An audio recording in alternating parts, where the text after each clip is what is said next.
Bismillahirrahmanirrahim. Assalamu alaikum students. My name is Mohammad Suhail. I've been teaching to ACC students for the last 3.5 years at SCANS Rawalpindi campus. Okay students, हमारी आज की short video का objective है to discuss the material and yield variances, और फिर उसके बाद हम ये भी डिस्कस करेंगे कि स्टूडेंट्स को क्या प्रॉब्लम्स फेस करने पड़ते हैं जब एग्ज़ाम के अंदर, एग्ज़ाम कंडीशंस के अंदर, एग्ज़ाम प्रेशर के अंदर उनको मिक्स और यील्ड वेरिएंस का क्वेश्चन आता है और वो क्या डिफ़िकल्टीज फेस करते हैं। तो सबसे पहले तो F2 के बेसिक वेरिएंसेस से हम स्टार्ट करते हैं।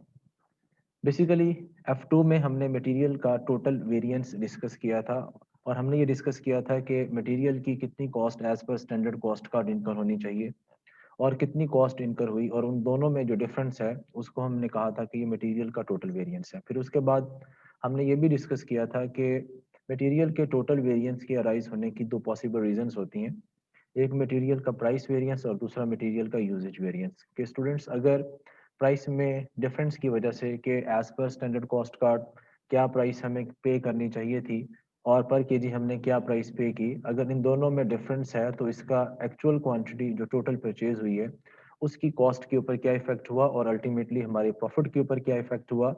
इस वेरिएंस को हमने नाम दिया था कि मटेरियल का प्राइस वेरिएंस है। फिर उसके बाद मटेरियल के यूजेज वेरिएंस को हमने डिस्कस किया था F2 के लेवल पे कि एक्चुअल यूनिट्स को प्रोड्यूस करने के लिए कितनी क्वांटिटी यूज होनी चाहिए और एक्चुअल यूनिट्स को प्रोड्यूस करने के लिए मटेरियल की कितनी क्वांटिटी यूज हुई। इन दोनों में जो डिफरेंस है उसको हमने यूजेज वेरिएंस का नाम दिया था, और यूजेज वेरिएंस में जब हम क्वांटिटीज का डिफरेंस फाइंड आउट करते हैं तो उसको स्टैंडर्ड प्राइस के ऊपर वैल्यू करते हैं। उसके बाद बेटा आज का चूंकि हमारा टॉपिक है मटेरियल का मिक्स और यील्ड वेरिएंसेस, उसी को ही हम इंशाल्लाह डिटेल के साथ डिस्कस करेंगे और एक क्वेश्चन को लेके डिस्कस करेंगे। यहाँ पे है मटेरियल का मिक्स वेरिएंस और मटेरियल का यील्ड वेरिएंस। आप यहाँ पे देख सकते हैं कि ये एक क्वेश्चन है जिसके अंदर 3 टाइप्स ऑफ मटेरियल्स यूज हो रहे हैं।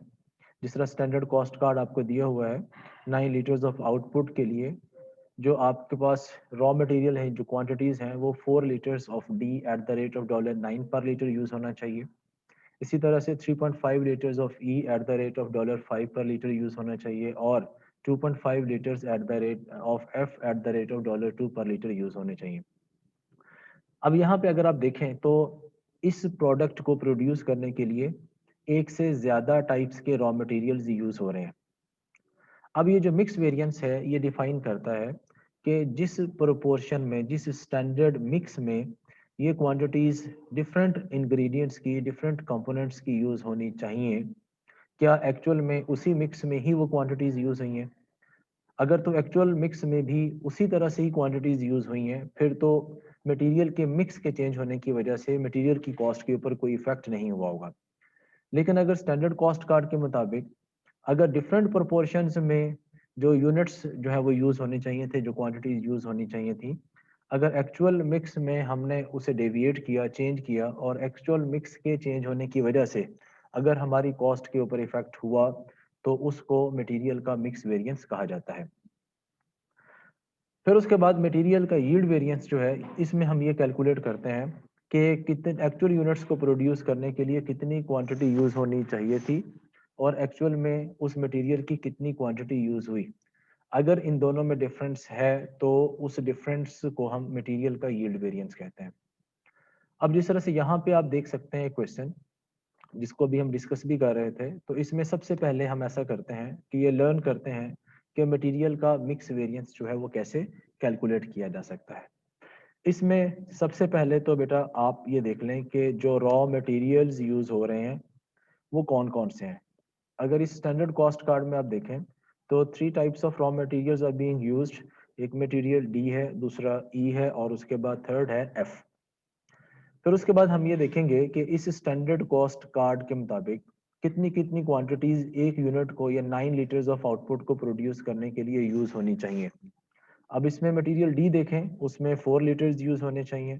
फिर इसके बाद मटेरियल ई है यहाँ पे, उसके 3.5 लीटर्स यूज होने चाहिए और इसी तरह से जो एफ मटेरियल है उसके 2.5 लीटर्स यूज होने चाहिए। तो सबसे पहला टास्क हमने ये करना होता है कि हमने कैलकुलेट करना है कि स्टैंडर्ड मिक्स के प्रोपोर्शंस क्या है। तो इसकी कैलकुलेशन कैसे होगी बेटा, ये भी आप लोगों को पता होना चाहिए कि यहाँ पे सबसे पहले हम ये देखते हैं कि as per standard cost card कितनी टोटल क्वांटिटी यूज होनी चाहिए to produce the 9 litres of output. तो टोटल क्वांटिटी यूज होनी चाहिए टोटल 10। अब इसमें फिर उसके बाद हम कैलकुलेट करेंगे कि स्टैंडर्ड मिक्स या स्टैंडर्ड प्रोपोर्शंस क्या थे, जिस जिस प्रोपोर्शन में ये डिफरेंट टाइप्स के रॉ मटेरियल यूज होने चाहिए। वो कैसे कैलकुलेट करेंगे, equal to this value divided by total, और उसको आप F4 प्रेस करके फिक्स कर लें तो ये आपके पास आ गया स्टैंडर्ड प्रोपोर्शन, और इसी स्टैंडर्ड प्रोपोर्शन को बाकियों के ऊपर आप अप्लाई कर दें तो ये आपके पास आ गए स्टैंडर्ड मिक्स या स्टैंडर्ड प्रोपोर्शंस। क्योंकि अब हमने कैलकुलेट ये करना है, मटेरियल का मिक्स वेरिएंस कैलकुलेट करना है, इस क्वेश्चन की रिक्वायरमेंट ये है। तो हम यहाँ पे कैलकुलेट दो चीज़ें करेंगे कि एक्चुअल जो टोटल क्वांटिटी यूज हुई है वो एज पर स्टैंडर्ड मिक्स कितनी कितनी क्वांटिटी यूज होनी चाहिए थी। फिर उसके बाद हम कैलकुलेट करेंगे कि एक्चुअल क्वांटिटी जो यूज हुई है वो एक्चुअल मिक्स में कैसे यूज हुई है, इन actual mix, AM actual mix. तो यहाँ पे सबसे पहले देखें बेटा कि आपके जो यूनिट्स प्रोड्यूस हुए हैं उसके ऊपर टोटल कितनी क्वांटिटी यूज हुई है। वो टोटल क्वांटिटी कितनी यूज हुई है यहाँ पे आप इसको ऐड कर लें, इक्वल टू आपके मटेरियल डी के जो टोटल लीटर्स यूज हुए हैं, जो क्वांटिटी यूज हुई है वो 4300 है, प्लस 3600 ई के यूज हुए हैं, प्लस 2100 लीटर्स जो हैं वो एफ के यूज हुए हैं। तो यहाँ पे इसका मतलब जो टोटल एक्चुअल क्वांटिटी यूज हुई है वो 10,000 लीटर्स हैं। हम यहाँ पे देखेंगे कि एक्चुअल क्वांटिटी स्टैंडर्ड मिक्स में, यानी कि अगर हम उस एक्चुअल क्वांटिटी को एज पर स्टैंडर्ड मिक्स ही यूज करते तो कितनी कितनी क्वांटिटी इन डिफरेंट टाइप्स के रॉ मटेरियल्स की यूज होनी चाहिए थी। तो बेटा यहाँ पे आप कैलकुलेट करें, इक्वल टू 10,000 जो कि आपकी एक्चुअल क्वांटिटी यूज हुई है, इसको मैं फिक्स कर देता हूँ F4 प्रेस करके, मल्टीप्लाई बाय ये स्टैंडर्ड प्रोपोर्शन है। तो आपकी मटेरियल डी की क्वांटिटी यूज होनी चाहिए थी 4000 लीटर्स, और इसको मैं बाकियों के ऊपर भी अप्लाई कर देता हूँ। फिर उसके बाद नेक्स्ट कॉलम में हम ये कैलकुलेट करेंगे कि ये जो एक्चुअल क्वांटिटी है ये एक्चुअल मिक्स में यूज कैसी हुई। अब इसके लिए आपको कोई वर्किंग करने की पेपर में जरूरत नहीं होती क्योंकि टाइम सेव करना है आप लोगों ने। अब एक्चुअल क्वांटिटी जो एक्चुअल मिक्स में है, ये एक्चुअल क्वांटिटी एक्चुअल मिक्स में ही दी होती है, इसको एक्चुअल मिक्स में कन्वर्ट करने की जरूरत नहीं होती। तो यहाँ पे मटेरियल डी जो यूज होना चाहिए वो 4300 लीटर्स है, 3600 लीटर्स ई के यूज होने चाहिए, और 2100 लीटर्स जो है सॉरी वो आपके मटेरियल एफ के यूज हुए हैं। तो एक्चुअल क्वांटिटी जो आपकी यूज हुई है वो एक्चुअल मिक्स में इस तरह से यूज हुई है। As per standard mix use होनी चाहिए थी इतनी इतनी, और एक्चुअल मिक्स के मुताबिक यूज हुई है ये। फिर उसके बाद नेक्स्ट कॉलम में आप कैलकुलेट करेंगे इनका डिफरेंस, कि जो भी आपके पास इनका डिफरेंस आता है, और वो डिफरेंस किस में आएगा, जाहिर है क्वांटिटी में ही आएगा। वो कैसे कैलकुलेट होगा, एज पर स्टैंडर्ड मिक्स कितनी क्वांटिटी यूज होनी चाहिए थी डी की 4000, minus as per actual mix कितनी क्वांटिटी यूज हुई 4300 लीटर्स। तो आपके पास यहाँ पे 300 चूंकि ज्यादा यूज हुए हैं, यहाँ पे माइनस में यानी एडवर्स में क्वांटिटी में वेरिएंस आ रहा है, और इसको बाकियों के ऊपर भी आप अप्लाई कर दें। तो यहाँ से ड्रैग करेंगे तो ये अप्लाई हो जाएगा। फिर उसके बाद लास्ट पे आपने क्या करना है, लास्ट पे आपने इनके जो स्टैंडर्ड रेट्स हैं, ये जो डिफरेंस आया स्टैंडर्ड रेट के मुताबिक, आपने स्टैंडर्ड प्राइसेस के मुताबिक आपने वेरिएंसेस कैलकुलेट करने हैं। ये स्टैंडर्ड कॉस्ट कार्ड में आपको पर लीटर स्टैंडर्ड रेट्स दिए हुए हैं, जो कि पहले टाइप के मटेरियल का 9 है, सेकंड के लिए ये देखें आपको 5 पर लीटर बताया हुआ है, और थर्ड के लिए आपको 2 पर लीटर है। तो एंड पे जाके आपने क्या करना है, लास्ट कॉलम में आपने यहाँ पे वेरिएंस कैलकुलेट कर लेना है। ओके, वेरिएंस कैसे कैलकुलेट होगा, जो डिफरेंस आया क्वांटिटी या लीटर्स में उसको आप मल्टीप्लाई कर दें जो स्टैंडर्ड रेट है। ओके, और फिर उसके बाद कॉपी करके बाकियों के ऊपर भी अप्लाई कर दें, और फिर उसके बाद जब आप नेट करेंगे बेटा तो आपके पास यहाँ पे वेरिएंस आ जाएगा, और यहाँ पे माइनस में आ रहा है, इसका मतलब ये एडवर्स वेरिएंस होगा, और होना भी चाहिए क्योंकि यहाँ पे देखें आपके जो सबसे एक्सपेंसिव मटेरियल था वो था डी, उसकी quantity as per standard mix कम यूज होनी चाहिए थी। जब आपने एक्चुअल मिक्स में उस क्वांटिटी को ज्यादा यूज किया तो जाहिर एक्सपेंसिव इंग्रेडिएंट आप जितना ज्यादा यूज करेंगे, अगर आप मिक्स को उस साइड पे डाइवर्ट करेंगे, शिफ्ट करेंगे कि आपका एक्चुअल में जो एक्सपेंसिव मटेरियल है वो ज़्यादा यूज़ होगा, तो उसकी वजह से आपकी कॉस्ट जो है वो इंक्रीज़ करेगी। कॉस्ट के इंक्रीज़ होने से आपका प्रॉफिट कम होगा, इसलिए उस वेरिएंस को हम एडवर्स वेरिएंस कहते हैं। तो यहाँ पे जो एडवर्स वेरिएंस आ रहा है वो 2400 का है, और यहाँ पे अगर हम ऑप्शंस में देखें तो ऑप्शन ए जो है वो इसका राइट ऑप्शन बन रही है। फिर उसके बाद दूसरी चीज़ है बेटा, यहाँ पे इसी क्वेश्चन के लिए अगर हम यील्ड वेरिएंस कैलकुलेट करें, तो यील्ड वेरिएंस के लिए थोड़ी सी डिस्कशन हम ज़्यादा यहाँ पे करेंगे। यील्ड वेरिएंस जो है वो इन द फॉर्म ऑफ इनपुट भी कैलकुलेट किया जा सकता है फॉर अ गिवन आउटपुट, कि अगर आपको कोई नंबर ऑफ यूनिट्स बताए हों तो उनके लिए आपने बेसिकली ये कैलकुलेट करना होता है कि कितनी क्वांटिटी यूज होनी चाहिए थी, यानी शुड यूज, ठीक है, और उसके बाद कितनी क्वांटिटी एक्चुअल यूज हुई, डिड यूज। इन दोनों में आपके पास जो डिफरेंस आएगा, ठीक है, उसको आपने स्टैंडर्ड प्राइस के ऊपर अप्लाई करना है। अब स्टैंडर्ड प्राइस में अगर तो एक ही टाइप का रॉ मटेरियल हो तो हम सिर्फ स्टैंडर्ड प्राइस ले लेंगे, लेकिन अगर यहाँ पे जिस तरह से एक से ज़्यादा टाइप्स के रॉ मटेरियल्स हैं, तो अब यहाँ पे फिर हम क्या करेंगे वो अभी हम देखते हैं। तो बेसिकली ये है इन the form of input for a given output. हम ये देखेंगे कि कितनी क्वांटिटी यूज होनी चाहिए थी। अब कितनी क्वांटिटी यूज होनी चाहिए थी, ये अब हम कैसे कैलकुलेट करेंगे। देखो बेटा, आपको यहाँ पे क्वेश्चन में बताया हुआ है कि 9 लीटर्स ऑफ आउटपुट के लिए कितनी क्वांटिटी यूज होनी चाहिए। 4 लीटर्स आपके एक यूज होने चाहिए मटेरियल डी के, 3.5 लीटर्स यूज होने चाहिए ई के, और 2.5 लीटर्स यूज होने चाहिए आपके एफ के। अब उसके बाद कितनी क्वांटिटी यूज होनी चाहिए, हमने देखना है कि इस क्वेश्चन में हमने कितने एक्चुअल यूनिट्स या लीटर्स प्रोड्यूस किए हैं। सबसे पहले हम कैलकुलेट करेंगे कि स्टैंडर्ड जो क्वांटिटी है वो पर यूनिट कितनी यूज होनी चाहिए। तो बेटा टोटल पहले कर लें कितना आ रहा है।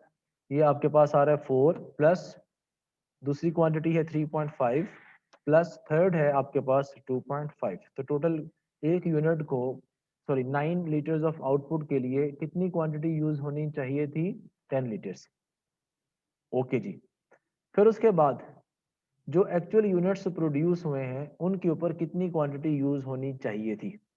तो कितनी क्वांटिटी बेटा यहाँ पे यूज होनी चाहिए थी, 9100 लीटर्स को प्रोड्यूस करने के लिए।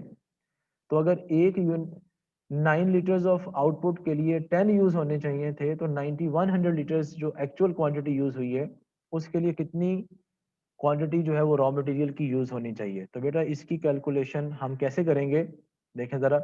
स्टैंडर्ड क्वांटिटी पर यूनिट कितनी है, इसको आप यहाँ पे कैलकुलेट कर सकते हैं। टोटल स्टैंडर्ड क्वांटिटी 10 लीटर्स है, डिवाइडेड बाय कितने आउटपुट के लीटर्स के लिए, ये 9 के लिए है, तो डिवाइड किया तो आपके पास आ गया 1.11।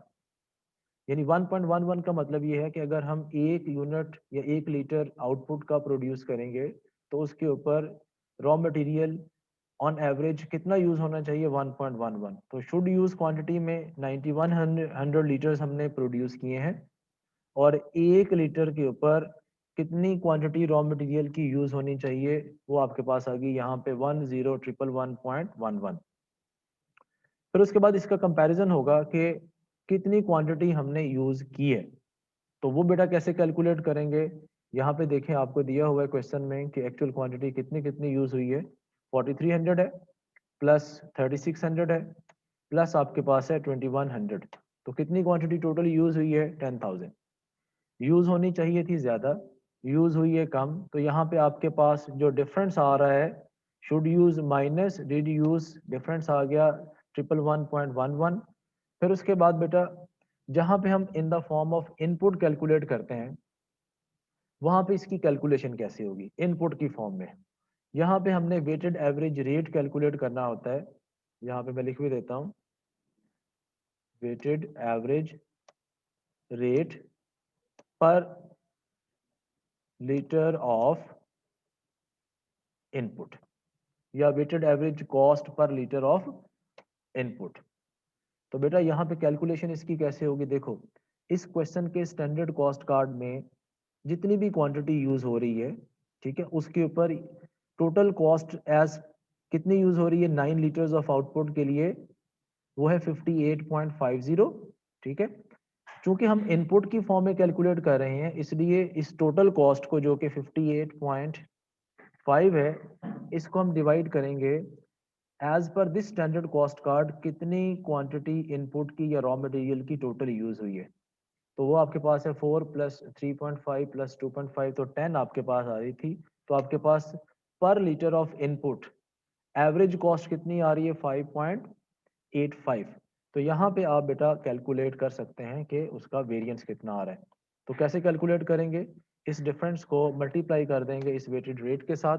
तो यहाँ पे आपके पास 650 का फेवरेबल यील्ड वेरिएंस आ रहा है। तो इस तरह से भी एग्जाम में कैलकुलेट किया जा सकता है। और दूसरा बेटा कैलकुलेट किया जा सकता है इन the form of output, in the form of output for a given input. इसमें हम बेसिकली कैलकुलेट करते हैं कंपैरिजन करके कि कितने यूनिट्स प्रोड्यूस होने चाहिए थे, ठीक है, शुड प्रोड्यूस। और उसके बाद हम उसका कंपैरिजन करते हैं डिड प्रोड्यूस के साथ कि कितने यूनिट्स हमने प्रोड्यूस किए टोटल इनपुट के से। बेटा चूंकि इस क्वेश्चन में उसने हमें बताया हुआ है कि 10% जो है वो स्टैंडर्ड लॉस है।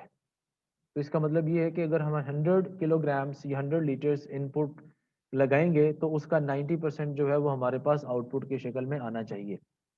अब इस क्वेश्चन में हमने टोटल जो क्वांटिटी यूज की है वो 4300 प्लस 3600 प्लस 2100। जो एक्चुअल क्वांटिटी यूज हुई है वो टोटल हमने पहले भी किया था, वो आ रहा था हमारे पास 10,000 लीटर्स। अगर 90% उसका आउटपुट होना चाहिए, क्योंकि क्वेश्चन में बताया हुआ था कि स्टैंडर्ड लॉस जो है वो 10% ऑफ इनपुट है, तो इसका मतलब ये है कि 90% हमारे पास आउटपुट आना चाहिए था। तो इसका 90% लें तो 9,000 यूनिट्स प्रोड्यूस होने चाहिए थे, जबकि हमने कितने यूनिट्स प्रोड्यूस किए, 9100 यूनिट्स हमने प्रोड्यूस किए। तो ज्यादा यूनिट्स अगर हमने ज़्यादा प्रोड्यूस किए हैं तो ये जो हमारे पास डिफरेंस आएगा वो फेवरेबल होगा। तो यहाँ पे डिफरेंस कितना आ रहा है, कौन कितने यूनिट्स प्रोड्यूस किए, 9100, कितने होने चाहिए थे, 9000। तो 100 यूनिट्स हमने ज़्यादा प्रोड्यूस किए हैं, जो कि हमारी फेवर में है। फिर उसके बाद दूसरा जहाँ जो क्वेश्चन है यहाँ पे वो ये कि अब ये जो हमारे पास आउटपुट के लीटर्स में जो डिफरेंस आ गया है, अब हमने इसको किस रेट से मल्टीप्लाई करना है। देखो जहाँ पे हमने जो डिफरेंस लिया था वो अगर हमारे पास इनपुट्स की फॉर्म में आया था, तो हमने जो वेटेड कॉस्ट या वेटेड एवरेज कॉस्ट या वेटेड एवरेज रेट कैलकुलेट किया था वो पर लीटर ऑफ इनपुट था। अब यहाँ पे चूंकि हमारे पास जो यूनिट्स आए हैं वो आउटपुट यूनिट्स हैं, इसलिए यहाँ पे weighted average rate per litre of input नहीं होगा, बल्कि इनपुट की जगह आउटपुट होगा। अब वो वेटेड एवरेज रेट कैसे कैलकुलेट होगा, देखो बेटा नॉर्मली हमें जो क्वेश्चंस दिए जाते हैं यील्ड वेरिएंसेस के, तो उसमें हमें जो स्टैंडर्ड कॉस्ट कार्ड दिया होता है वो 1 यूनिट ऑफ आउटपुट के लिए होता है।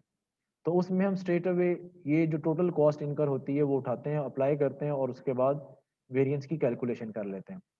लेकिन इस क्वेश्चन में आप देख सकते हैं कि जो हमें ये स्टैंडर्ड कॉस्ट कार्ड दिया है वो 9 लीटर्स ऑफ आउटपुट के लिए, यानी 58.50 की जो कॉस्ट इनकर होनी चाहिए मटेरियल की, वो 1 यूनिट ऑफ या 1 लीटर 1 लीटर ऑफ आउटपुट के लिए नहीं है, बल्कि 9 लीटर्स ऑफ आउटपुट के लिए।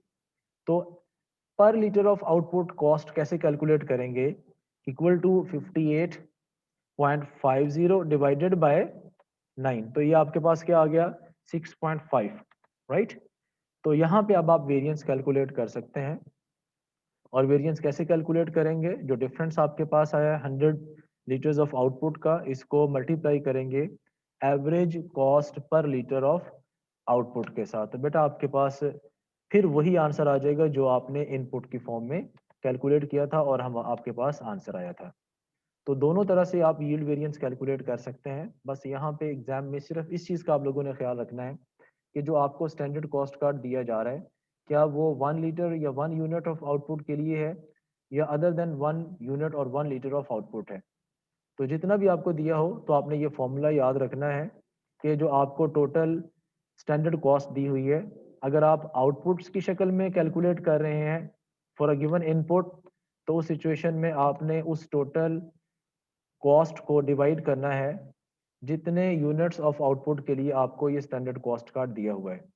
अगर आप इनपुट्स की फॉर्म में कैलकुलेट कर रहे हैं तो फिर आप एवरेज कॉस्ट कैसे कैलकुलेट करेंगे? उसी टोटल कॉस्ट को फिर आप टोटल क्वांटिटी ऑफ इनपुट्स जो कि तीनों को ऐड करके आपके पास आएगी, उससे आप डिवाइड करेंगे, तो फिर आपके पास ये रेट आ जाएगा और उसको फिर इस डिफरेंट से मल्टीप्लाई करेंगे तो आपके पास ये वेरिएंस आ जाएगा। ओके स्टूडेंट्स, आई होप कि आपको इस वीडियो से कुछ इन्फॉर्मेशन मिली होगी कि मिक्स वेरिएंस क्या है और कैसे कैलकुलेट होना है, और यील्ड वेरिएंस जो है वो डिफरेंट फॉर्म्स में हम कैसे कैलकुलेट कर सकते हैं। ओके बेटा, अपना ख्याल रखिएगा। अल्लाह हाफिज़।